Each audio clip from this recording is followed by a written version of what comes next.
Hello mga gurang, for today's video po ay papakita ko po sa inyo kung paano ko po ginamit itong aking ginawang pakabad.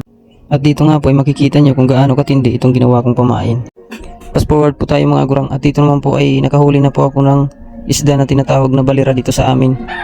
Kaso nga lang medyo matinik ang isda na ito kapag pinaksiw o kaya tinula. Mas gusto ko dito yung prinito kasi matinik pa rin. At nung matanggal ko ito ay hinulog ko ulit. Diyan nga po ay kinain din kaagad. At sa puntong ito ay nagtaka ako kung bakit kakaiba kung tumakbo ang isda na ito. Agoy, kaya naman pala kasi ang masarap lang na kinilaw ang isdang nahuli ko. Tangigi mga gurang, ang paborito ni Mingming. At dito ko lang napagtanto na dito pala nakatambay sa spot na to ang hinahanap kong pangulam.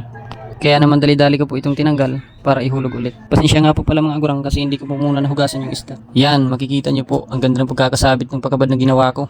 Ang lupit mo talaga, Agurang Darrell. Ayos din ang pagkabad na ito. So fast forward ulit mga gurang. Yan, hinulog ulit yung aking pakabad.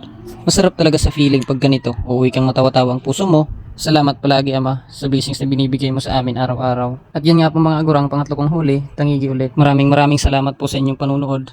Please follow, like, and share kung nagustuhan niyo po ang aking video. Nang sa ganun po, ay mas lalo pa po akong ganahan para gumawa ng video. Ang bote mo. Ayan, nag-harvest po tayo ngayon gamit itong malupit na pakabad na ginawa ko.